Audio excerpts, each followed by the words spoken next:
Hello all, పిల్లలకి బయట దొరికే సిర్లాక్స్ కాకుండా పాత పద్ధతిలో ఉగ్గు ప్రిపేర్ చేసి పెడదాం వచ్చేయండి. చూపిస్తున్న ఇంగ్రీడియంట్స్ అన్నీ తీసుకొని ఒక బాగా 2-3 టైమ్స్ వాష్ చేసి ఎండలో ఎండబెట్టుకోవాలి. ఎండ లేకపోతే ఫ్యాన్ కింద పెట్టి డ్రై అయ్యేంత వరకు వెయిట్ చేయాలి. నేనైతే కేజీన్నర రైస్ తీసుకుంటున్నానండి. కేజీన్నర గోధుమలు తీసుకోవాలి. అలాగే 1/2 కేజీ మినప్పప్పు, ఒక 1/2 కేజీ పెసరపప్పు తీసుకుంటున్నాను. రైస్ ఇంకా గోధుమలు సేమ్ క్వాంటిటీ ఉండేలా చూసుకోవాలి. మిగిలిన పప్పులన్నీ వాటికి పావు వంతు ఉండేలా ప్లాన్ చేసుకోండి. 1/2 కేజీ కందిపప్పు తీసుకోవాలండి. ఒక 1/2 కేజీ ఎర్ర కందిపప్పు, మసరపప్పు అని కూడా అంటారు, కిరాణా షాప్లో అడిగితే దొరుకుతుంది. ఒక 1/2 కేజీ బాదం తీసుకోవాలి. మీ బేబీ కనుక 6 మంత్స్లోకి ఎంటర్ అయితే బాదం స్కిప్ చేసి మిగిలిన ప్రాసెస్ స్టార్ట్ చేసుకోవచ్చండి. నట్స్ అరిగించుకునే శక్తి అప్పుడే రాదు కాబట్టి 8-9 మంత్స్కి బాదం కూడా యాడ్ చేసుకొని ప్రాసెస్ స్టార్ట్ చేసుకోవచ్చు. ప్రస్తుతానికైతే ఇది స్కిప్ చేసి స్టార్ట్ చేసుకోండి. ఒక 50 గ్రాములు జీలకర్ర తీసుకోవాలి. అలాగే ఒక 50 గ్రాములు వాము తీసుకుంటున్నాను. ఈ రెండింటిని పిల్లలకి చేసేటప్పుడు అస్సలు స్కిప్ చేయకుండా యూజ్ చేసుకోండి.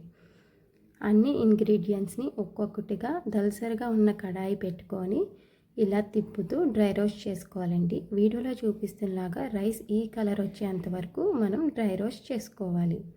నెక్స్ట్ గోధుమలు తీసుకొని మంచి బ్రౌన్ కలర్ వచ్చేంత వరకు డ్రై రోస్ట్ చేసుకోవాలండి. వీటన్నిటిని మార్చకుండా అలాగే లోపల పచ్చిగా ఉండకుండా చూసుకుంటూ డ్రై రోస్ట్ చేసుకోవాలి. నెక్స్ట్ కందిపప్పు తీసుకుంటున్నాను. నేను ఈ వీడియోలో చూపిస్తున్నలాగా ఈ కలర్ వచ్చేంత వరకు చేసుకోవాలి. ఇది పెసరపప్పు అండి. నేను చూపిస్తున్న కలర్ వచ్చేంత వరకు బాగా డ్రై రోస్ట్ చేసుకోవాలి. నెక్స్ట్ ఎర్ర కందిపప్పు.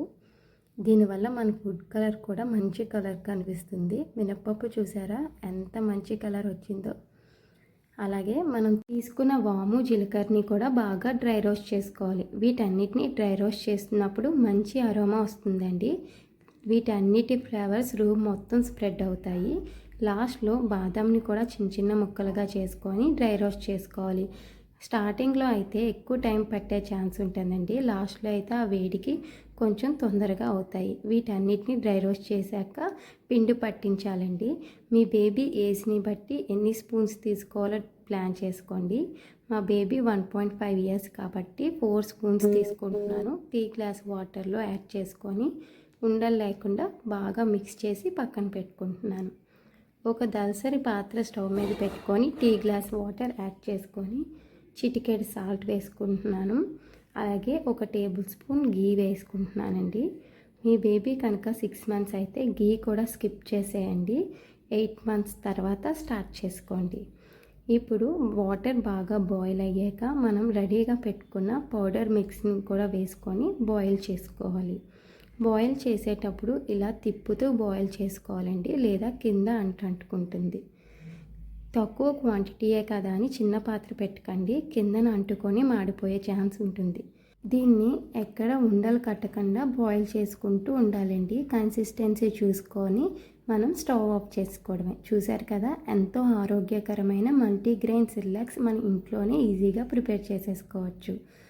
ఇలాగే మీ బేబీకి కూడా ప్రిపేర్ చేసి పెట్టి వాళ్ళకి ఎలా నచ్చిందో నాకు కామెంట్ చేయండి. అలాగే నా వీడియోని లైక్ అండ్ షేర్ చేయండి.